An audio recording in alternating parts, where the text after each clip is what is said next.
Finally, we've done the matzah, the maror, and now the korich, and now it's time. We come to Shulchan Aruch. We're ready to eat, at least eat things that we enjoy.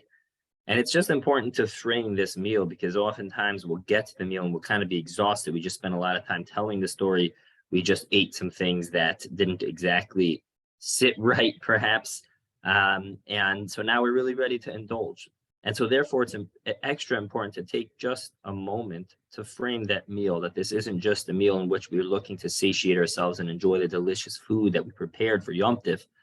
but it is a time, it is a meal in which it is a meal of Hakar Satov. Of course, it's a Yom Tif meal, but it's a meal in which we are celebrating this Cheres. We are celebrating with a lavish meal, that which the story which we just told, it's the story which we just experienced for ourselves once again. In fact, so much so that the Chassam Sofer points out that it's particularly appropriate and important that we not lose sight of that and that we integrate divrei shiros v'shishbachos, that we sing, we rejoice in the cheres, and at minimum,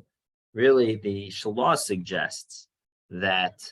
it should be a night that's focused on the story. That even in the meal, it shouldn't be something that we are talking sichas chulin, that we are just talking about the stock market or the politics going on, but it should really be a time focused on things within the Pesach mood. Now, of course, sometimes we need an intellectual break, and of course, we need to be able to converse with those around us. But at the very least, if we're not going to be able to uphold the recommendation of the Shalat, to not have any sichas chulin and purely focus on the words of on the story of Pesach, at the very least, it should make sure that our conversations are meaningful, that our conversations that are meal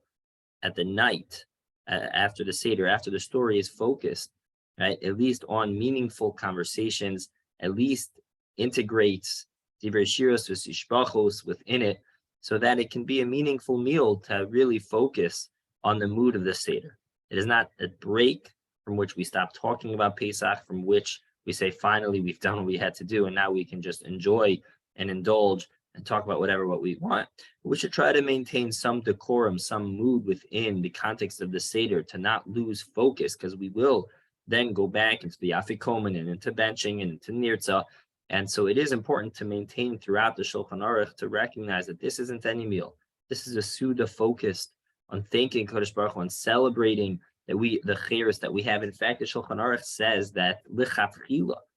perhaps we can't uphold this, but at least to understand that this is such a mention in the Shulchan Aruch and Mishnah Berurah, that lichatchila one should actually lean throughout the whole night, the whole meal itself, because again, it is within that context. We're still in the middle of the Arba Kosa, so it is within the middle of the Seder, and therefore it is important